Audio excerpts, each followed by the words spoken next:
Banne dhiyaachaa turre ardhallee akkumsun irraa qootee paartii biyyoolessa Oromiyaa yookaan hayyuu duree paartii biyyoolessa Oromiyaa Jeneraal Kamal Galchuu waliin jira. Jeneraal Kamal turtii yeroo dheeraatiin booda wal beellamnee milkoomnee arda wal argine. Baga dhufti. Baga nuu edda. Ulfaa tanumaan itti xeeyyanna. Dhiyoo tana miidiyaa hawaasa gubbaa bal'inaan. Jeneraal Kamal Galchuu miidiyaa irratti mul'atu hin dhiibamee jedhanii namoonni lola turanii allee yoo sumsi qunnamee walaasomne tolnaan jettee qophii tanaa fi walti dhumu. Wanni sooshaal miidiyaa gubbaa deema sunini sheering goota yaada namoota mootilleen akkasuma amanta dhiibamte yaadda. Miidiyaa irraa ka'a miidiyaan oomisni duwwaa osoo hin taane miidiyaan hundumtuu akeeka dhaabbatee fi qaama dhaabbateef qabaa jedhee nama amanu waan nama siyaasaati. Miidiyaanis maal akka gargaaru maaliif akka hojjetamus hin beeka waan ta'eef. Kachirraa hafe manni gaafa gabaabsine jechuudha gaafa tana beellamte sana akkaataa za'aadha anaafsi ol jala nu dabarse. Ati za'a booda jechuu keeti immoo za'a duratti hubadheeti adaamaadhaa ka'ee dhufe milkoofnantu suni san booda immoo hajaa biraattu na mudate sittuu himee deemee jechuudha. Turtiin gaafsanii sani. Kachirraa hafe dhimma miidiyaa irratti haasofne waan ta'eef bal'aadha waan ta'eef isa keessa seenuun fedhu waa'ee beellamaa san qofa jechuu barbaada. Wanni koomiin sooshaal miidiyaa gubbaa deemtu sunini ittamanta namootni Jeneraal Kamal dhiiban jedhan sun OMN ta'uu danda'a miidiyaaleen beekee jiran kabiraallee ta'uu danda'a miidiyaan Oromoo. Dhugaan jiru maali miidiyaa kanarratti nama influensii qabu jira kan namni hundumtuu beeku. Miidiyaan kun bifa saniin influensii ta'uu akka danda'u namni shakkii qabu hin jiru. Garuu targeetii godhee Kamaliin akka yaada isaa uummataan hin gaanne godhe moo hin goone ragaa feesisa. Garuu immoo yeroo hedduu irratti dhiyaachuu dhabuun kenna.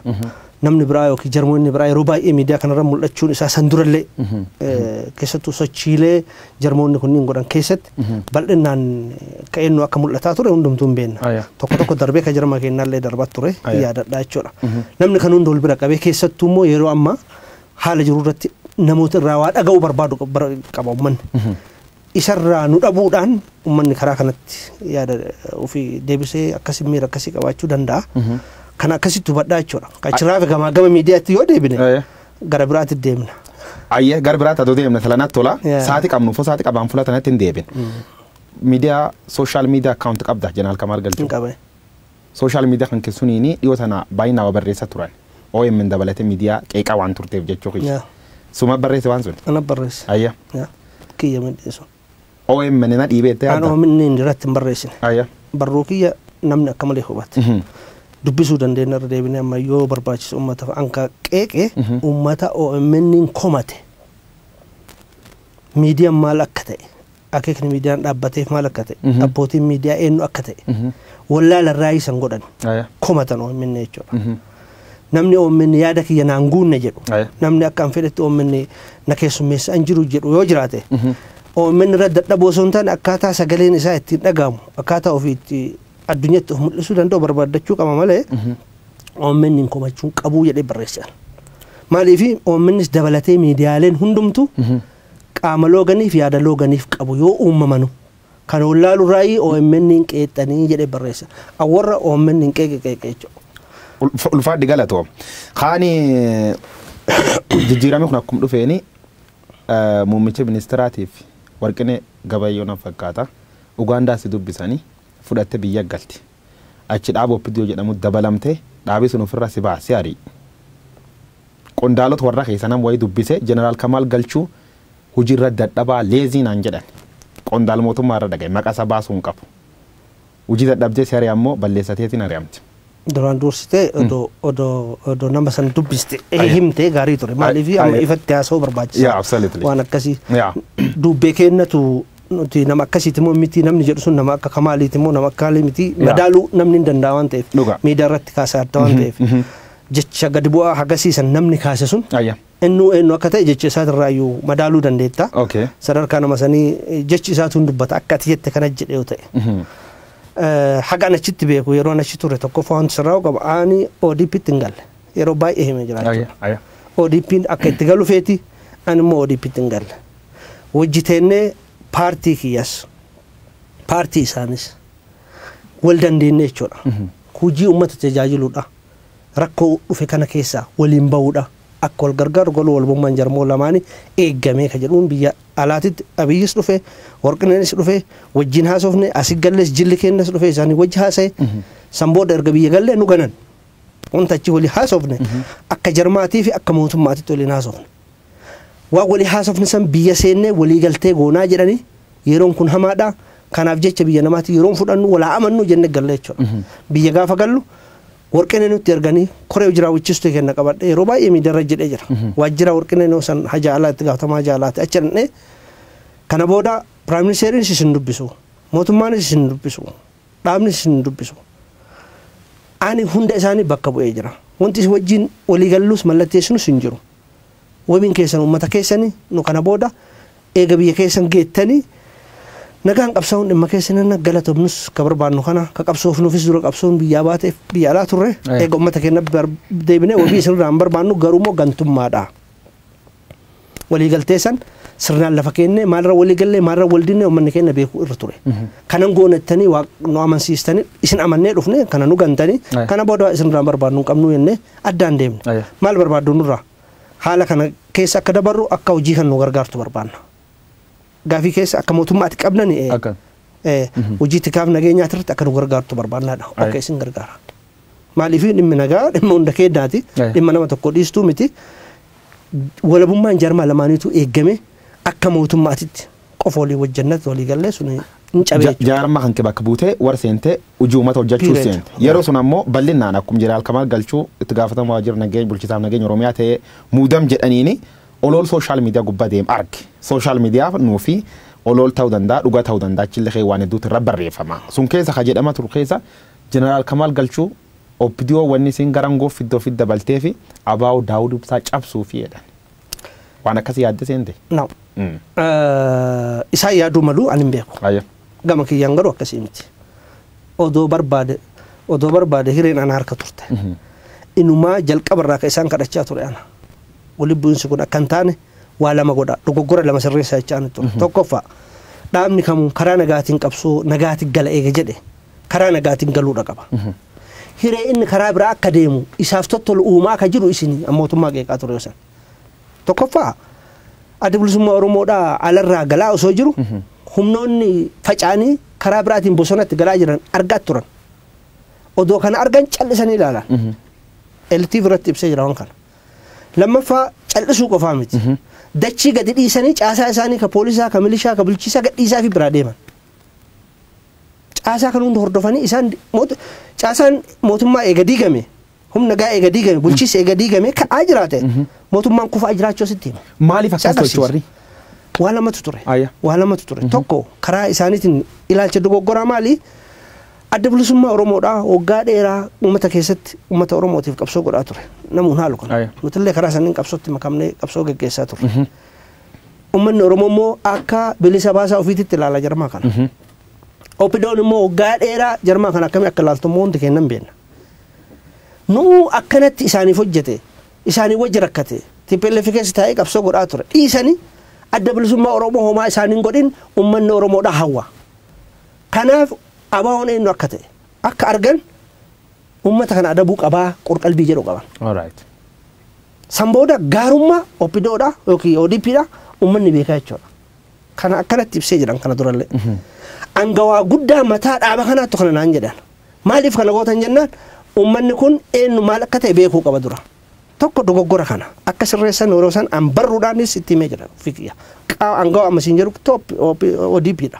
namni kun maqaa isaa yaamuu dandeenya hin barbaadu amma yoo ati duratti odoo naa himte si himaa ture amma hin barbaadu of beeka abbaan eessatti maal barruu maaliin akka itti barreesse hin beekaa jechuudha lammaffaa dogoggorri biraa kan adda bilisummaa Oromoo raawwate rakkoon nagaa ka uumame karaa nagaatiin uummata Oromoodhaa mootummaa jijjiiruu danda'e odoo argu qabsoo nagaatiif hidhannooti ka seentu ati yoo uummanni qabsoo nagaatirraa abdii kutate qofa hin danda'amu karaa nagaatiin qabsoo gochuun karaa hidhannootiin malee karaa humnaatiin malee jedhee yoo uummanni amanee fi mootummaan gocha san uummata qopheessu yoo hojjete uummanni ofiinuu garas deema hogganni jarmaa guddina yaada uummataa hordofeetu uummata hogganuu qaba callistee miila tokko bosona keessa kaattee miila tokko karaa nagaa keessa kaattee odoo uummanni ati qabsoofsuuf hoggantu kun hin qophaa'in ofii keetii rukutamta dogoggora kun jechuudha Kana dabalisummaa Oromoo hojjate jechuudha. Isaan hojjate. Ayya. Amma illee rakkoon karaa nagaatiin agarru kun hundumtu wali bu'iinsa ilaalcha dogoggora gara lamaan irraa dhufeeti. Jeneraal Kamal waan jira dhugaa adda baafachuu mali. Addi bilisummaa Oromoo Daawud Ibsaatiin hoogganamu abaawoon jechuu qaama xayyaa ofirraa adda baasee waraanni sun kiyyaa miti jedhe. Waraanni sun ammaan tan maqaa dhibiin of yaamuu jira. Fakkeenyaaf Liibaan naannoo Nageellee Booranaatti Cibra Soddon Booroodhe maqaa dhibiiyyuu qabayyuu. Waraanni sun nu waliin hin jiru edheerde deebii waakkat warri isaanii toleeraa dhaba dabalatee harma gaafadhee na waakkate jira. Waliin jiran jettee yaaddaati. Gaafa ibsa kana baasaniiti miseensa isaanii dhaaba isaanii hogganoota isaaniiti. Isaantu ijaare. Isaantu miseensa adda bilisummaa Oromoo waraana adda bilisummaa Oromoo jedhee ijaaraa ture.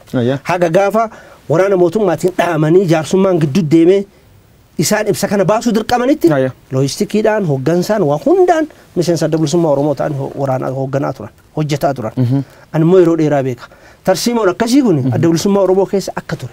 Yeroo haasawa nagaa mootummaa hojii yaadamu yaanni lamaan kun akka ka'uun beekan ofii keessa ture waan ta'eef. Ati midhaaddu ati gaafa sangoo gubbaa turte almost naannoo agam bulchiti.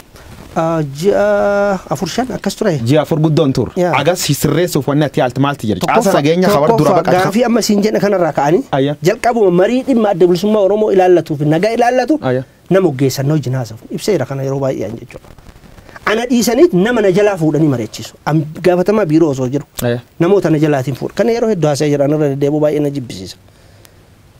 Waltajjii Prime Minister hoogganu irratti dhimma bobbaa lola adda bilisummaa Oromoo irratti waraana irratti geggeessuuf qophaa'an tokkollee naan mari'anne jechuudha.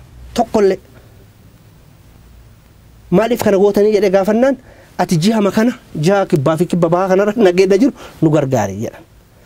Maaliif kana jettan jennaan adda bilisummaa Oromoodha mormii waan kaaseef. Namni lola qabnu fuutanii achi gootanii jedhanii waan mormii nu kaasaniif jedhani. Sababa na deebisanii jechuudha. Sababa sana deebisan. Yoo kana ta'e gaafatamarraa si kaasuuf barbaachisa. Namni yeroo bakka san qabachuu barbaachisa. Eegas amanii achi kaan immoo hojii sikkennuu barbaachisa. Marii dhimma kanaaf godhamu bobbaa dhimma kanaaf godhamu hunda sirmaachisuu qabu jechuudha. Kana ergasii moggeessanii dhiisanii booda guyyaa takka siin jedhaa bar guyyaa takka. Kana dhiisanii maal godhu propoogaandaadhaan akka adda bilisummaa Oromoo irratti bobba'u miidiyaa natti ergu. Dhaqaa isaanuma gaafadhaa jecha deebisaa ture. Dhaqaa isaan warruma lol libban dhaqaa gaafadhaa hanquba sin qabu hin beekullee jechaan ture jechuudha. Bareeddu achiin boodu jirra si kaasan.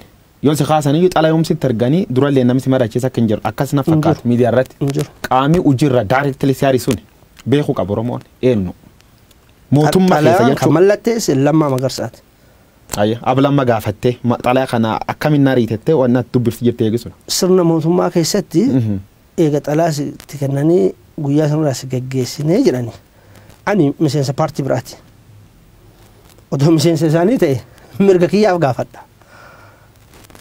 Mirga maal isaanirraa barbaadaa isaan gaafadha. Maal wanti isaanirraa addaan bahuun natti hafu maal? Maal wanti isaan gaafadhuufa?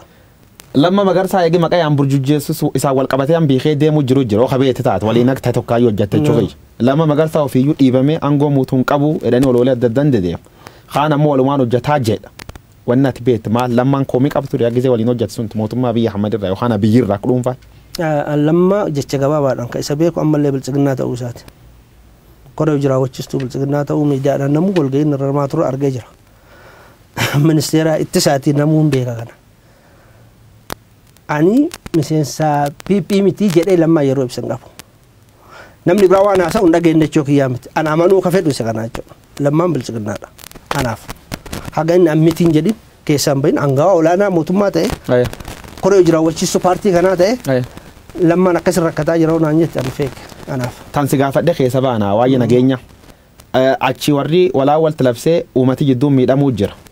Gizee hedduu jaarrolee uummata jaarsona ajjeefame hagujii tokko dabalatee loltooti mootummaa qaama hidhate bosona jiru yookaan woboo yoo wal arganiyyuu waltiin dhukaasanii wal bira arga dabranii uummata dararuu jedhan.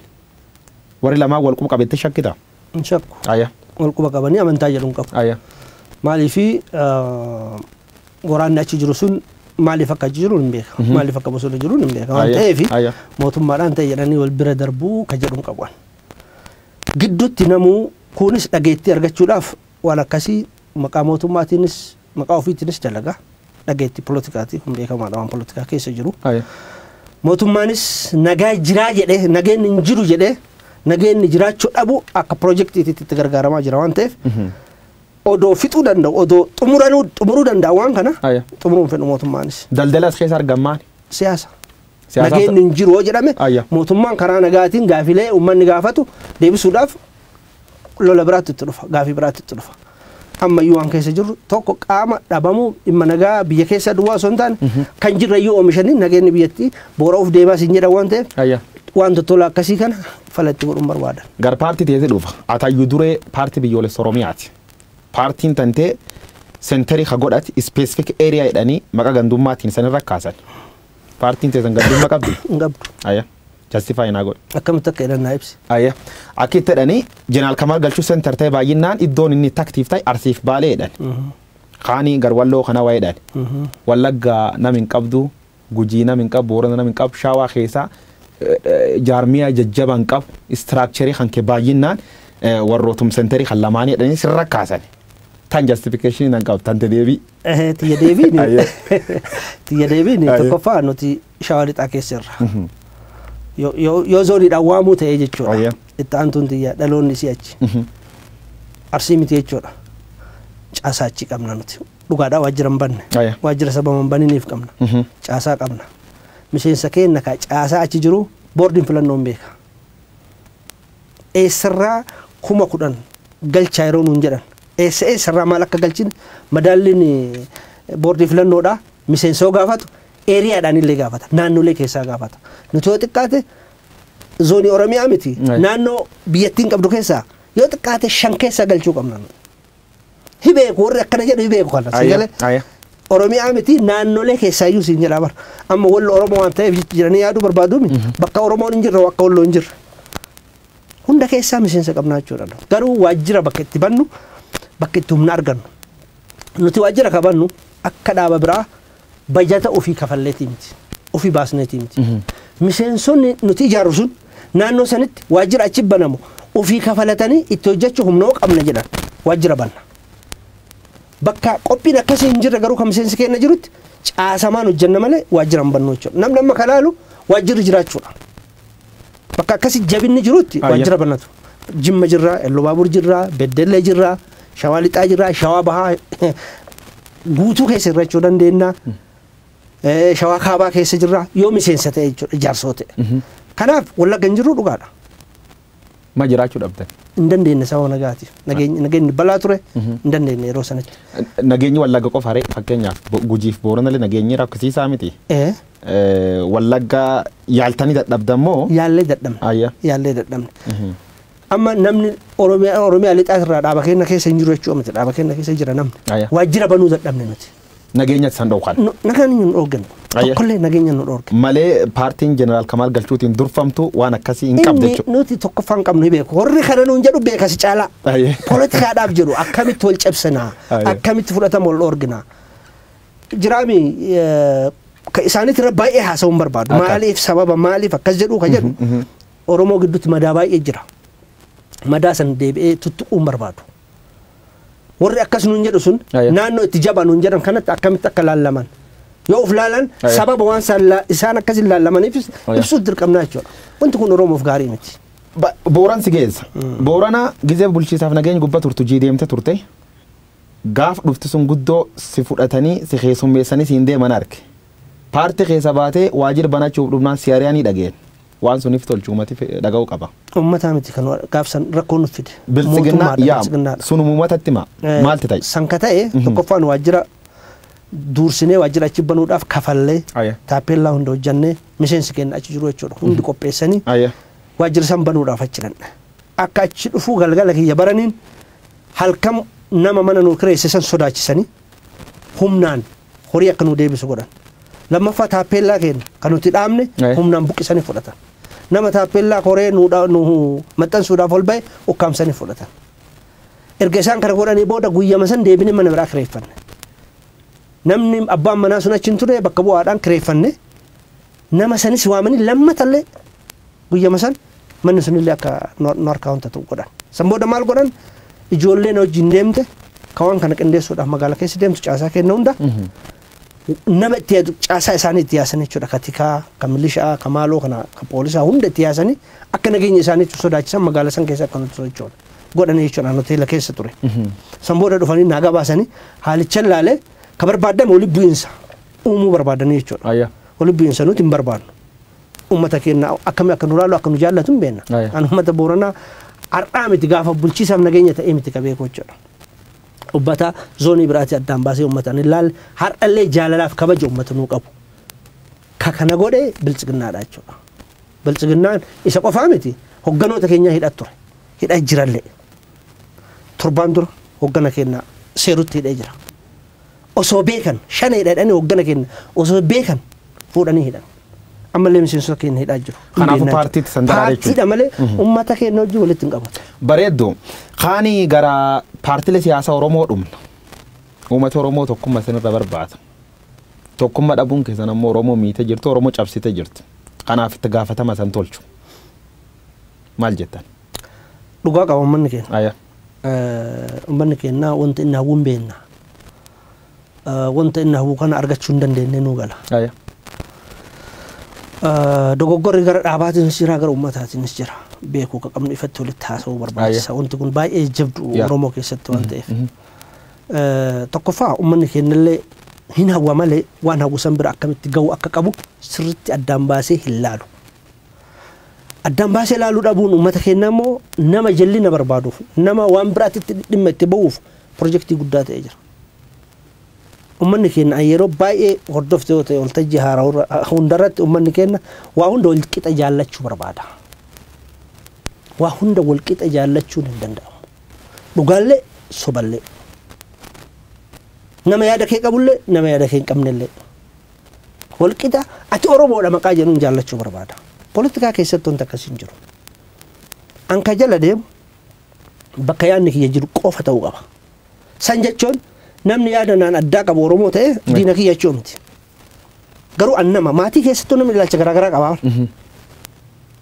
akka yaada waa tokko irratti akka yaaddaa jechuudha akka yaaduu san walii kabajuu qaba namni akka yaaduu sani uummanni keenya akka wal dhabuu faca'uuti fudhata isarree san uummati sani dhaga'u malee san uummata dhaga'u malee uummati tokkummaa sanirra fedha garaagarummaa yaadan qabdanii ilaalchin qabdan wanni addi san godhan jirti sun kophaa dhiiftanii fakkeenyaaf paartileen hedduun hin jirta Oromoota amma uummata akka walitti dhufti san barbaadu isan intaresti dhuunfaa koomii dhuunfaa ka walirra qabdan kophaa dhiiftanii uummata walitti fiduu fi manchochoon paartii kana walitti fiduudhaaf tattaaffii goone akka paartii keenyaatti namni kana dadhabee waan jiru natti hin fakkaatu jalqaba yaada uummataa kana waan beeknuuf hir'ina uummanni uummata keessa jiru kanas waan beeknuuf jalqaba paartii keenyatu gatteenne koree hojii raawwachiistuudhaan mari'anne waan kana irratti maal goonaa paartiilee Oromoo akkamitti walitti dhiyeessina filannootti yoo deemne haalli jiru uummata keenya sagalee isaa facaasuudhaan deebi'ee rakkoo biraa keessa naquu deema lammaffaa adada paartiileen Oromoodhaa deeggaraa fi miseensa isaa uummata keessa baay'effachaa wal horaa deemaniin konfliktiin gidduu keenyatti dhufuu mala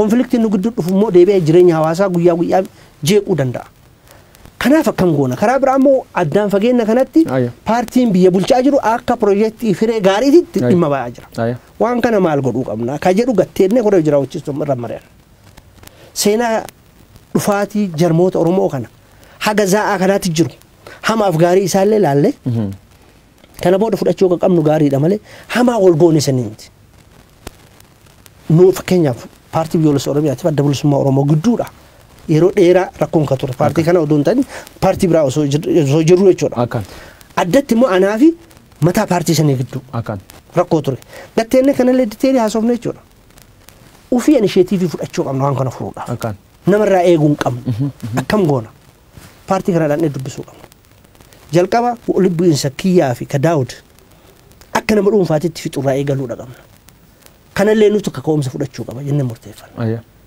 kana murteeffanneeti walitti dhiyeenya jarmoota lamaaniitiif akka tolu nama gara jila isaanitti ergane jila isaanii wajjin namni koreen keenya haasa'e isaanillee yaada kana deeggaran san booda an immidee Daawudiin hilteeni waamee jechuudha hilteeni waamee ofii kiyyaa dubbisee yoo akka Kamaalitti wanta si miidha jiraate dhiifama naa godhe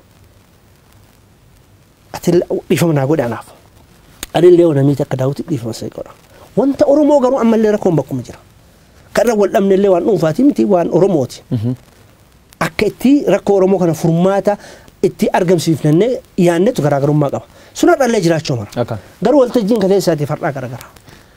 Kanaafi furuu qabnaa jennee yaadatti dhiyeessine sanbooda koree lamaa gara lachuun dhaabne Adaamatti ji'a 3 deddeebine waan kanarra marenne jechuudha. Hawaasaa lamaan kenna gara dhaabaatti guddisne dhaabni lama akka walitti dhufu. Erga waltajjii tokkorraa geenne booda kafaa ol ufii mannee jechuudha. Ufii kennaa dhandhee finne kafaa ollee waan mari'achiisne. Kotta abaa wajjin sadarkaa kanarra geenne jira. Yaadni kun isinii ta'a. Yoo ta'e numma kamaa inneen hin mari'achiisne. Erga sadan kenna immoo isteeppii gaarii deemnee booda immoo Jawaaritti himnee jechuudha. Yaada qabdaa waan gabbistu qabdaa waan kanatti hirmaadhu jennee ofii keenya sadarkaa kanaan geenne gamtaa jechuudha. Nuti hawwiin keenya maali? Nuti amantaa tokkorraa kana akka paartiiti. Tokkoffaa madaa darbe akkami fayyisnaa akka jedhu. Lammaffaa haala qabatamaa amma harkaan qabu akkamitti uummata Oromootiif akka oolu goonaa akka jedhu hawwiin keenya. Nuti akka paartiitti akka amanu filannoon amma darbe kun akka darbuu danda'u filannoon ta'uu akka hin dandeenye sinaariyoo hojjennee jirra noosa. Fedhii jarmaa mootummaa bulchaa jirurra akkaataa mootummaa itti deemurra kaaneeti uummanni nan fudhatu nan filatu jedhee sababa barbaade akka filannoo dheeressuu malu yookiin hambisuu malu nuti immoo furmaata kanaatiif paartiilee Oromoodhaa furmaata filannoo boodaa qabsoo filannoo boodaa akkamitti deebi'anii uummata kanaa akka hoogganuu qaban humna jabaa tokko uumuu qabnaa jennee waa yaanne asirraa kaanee gamtaa kana barbaanne filannoo qofaa miti yoo filannoon jiraate sagalee tokkomsuu yoo filannoon jiraachuu baatellee qabsoo itti aan hoogganuu akkaataa ittiin dandeenyu uumnaa jennee kaana jechuudha. Isteeppii midhaa agarsiistanii kaafoo hin dartani. Jawaarillee mari'achiiftani. Dhimma kanarratti Jawaar kee jira hayyuu dureen sadeen dhaab sadeeni waan kanarra mari'attanii waliigaltuu dhageet. Ati waan qob qabdu waan beetaayyuu Oromiyaatti himti Oromootti himti. Dhimma kanarratti Daawud Ibsaa Dr. Marara Guddinaa Professor Mararaan dhufanii sadi teenne fula tokkotti osoo mari'achiim OMN irra keessummatti taatanii dhiyaachuuf fedhii qabda. Gammachuu guddaa qaba. Ulfaadhi galatoom in dabar. Hum lamaaf afurra jalqabdee ajaja waraanaa taatini. Ajaja waraana taatee hora jiddu galeessa abaa'oo kee jiraachuu kan kee dhagaye. Dhuguma wanni kun akkamitti taasisuun himme. Saati qabnutti illee dhageette. San yeroo baay'ee dubbadhee jira. TV garagaraatti irratti 2004 Asmaraatti Eertiraatti kora godhamerra filame. San dura nuti 1987 akka Itoophiyaa achirraa jalqabne sochii kana eegalan uummanni illee beeku qaba har'aa miti adda bilisummaa Oromoo wajjin odoo hin qunnamin waa takka waliin hin qunnamin seenaa dhugaadha waan kana nama sadiin eegalle Bishooftutti eegalle waan kana sababa wanti kana nu eegalsiises adda bilisummaa Oromoodha mootummaa ce'umsaa keessaa kadhaameef maalii gaafii jedhu kaasne uummata biratti fudhatama waa argateef paartiin amma mootummaa bulchaa jiru kun akeeka dur mootummaa uummataa ijaarra jennee bosona ittiin qabsaa turre san fudhatama paartii fudhatama uummata biratti argate aangoo kennuu diddaadhaaf humnaan aangoo itti fufuudhaaf adda bilisummaa Oromoo dharaan dabaan dhaamee jennee jennoo fudhate nama sadiin ta'an maal haa goonu yaada kana qabannee mootummaa kana dura dhaabbannee haa qabsoofnu waliin jenne Bishooftutti. Waraanum keessa taatan jechuudha. Waraanum keessa teenne gaafsanis an addede hin ta'u ammatti yeroo miti deemuu yeroo miti. Teenneeti yeroo fudhanne hubannoon kun hubannoo namoota akka ta'u irra hojjenne namoota akkasii hubatanis ijaarree yeroo dheeraa keessa waa hojjetan malee waan amma ol makaanii aarree bosona seennuu miti. Nu'uu miti adda bilisummaa Oromoo shaggarii baqateeyyuu bakka hunda guuramaa guyyaa hunda agarraa jechuudha. Hireen namoo san qabsoo ba'uu kana mudata qophii miti uummanni jennee amannee wanti achirraa odoo citu odoo itti fusuuf odoo citu odoo itti suuf odoo citu odoo itti suuf as geenne jechuudha. Gaafa adda bilisummaa Oromoo wajjin wal qunnamtii eegallu jarmeen waraana keessa nuti ijaarree jarma jabaa ture jechuudha. Maal goonaa ijaaruu dabarree maal gochuu dandeenya ka jedhu gara gamaa gamuutitti sadarkaa nuti ceenetu filannoo sadi nu dhufe jechuudha. Maal goonaa keessatti tokko jarmaa jiru jabeessu nama jarmaa ijaarramu fincila mootummaa keessa kaasne mootummaa garagalchina. Filannoo sadan kanarratti nu mari'atu yaanni jarmaa jiru jabeessuu qabnaa jedhu mo'ate. Filannoolee lamaanitti turre amanan gurguddaa ofiiseerota gurguddaa waraana keessa turan. Har'allee uffee waan ebaluun kaasu. Mormanii nu didanii yaada kanaan kanurraa baantu turan. Sambooda warri hafne ijjennoo kana fudhanne jarmaa kana barbaanneeti jarmaa kana jabeessuu qabnaa inni achi hidhanne erga hidhannee booda haga tokko erga hojii hoggaa tokko hojii hojjenne na fakkaata sambooda. 2004 korri taa'ee jarmeenni caasaa kiyya biyya keessaa qabu keessaa ayyoon ayyudureen gaafase galata dilbooti shaab daawud ishi 2001 irraa jalqabee akka faranjii daawud ture daawud achiin booda hora giddu galeessaa keessa seentee cabsitee baati asitti hojjechaa ture hojii mootummaallee isallee waluma biratti hojii biyya keessaa hoogganaa san booda haalli ulfaataa taanaan cabsinee ba'uun murteeffamee baane. Cabsitee ba'uu keessaniin dura tarma waan tokko irraa qulqulleeffachuu barbaade. Muummichi ministeera Itoophiyaa Dr. Abiy Ahmad nam waraana ture fuul beettiin beeku. Gize tokko lamir deebii waan dubbate keessatti akkuma keessan nam waraana ta'e qabsoo Oromoo gargaaruu dubbatee beeka.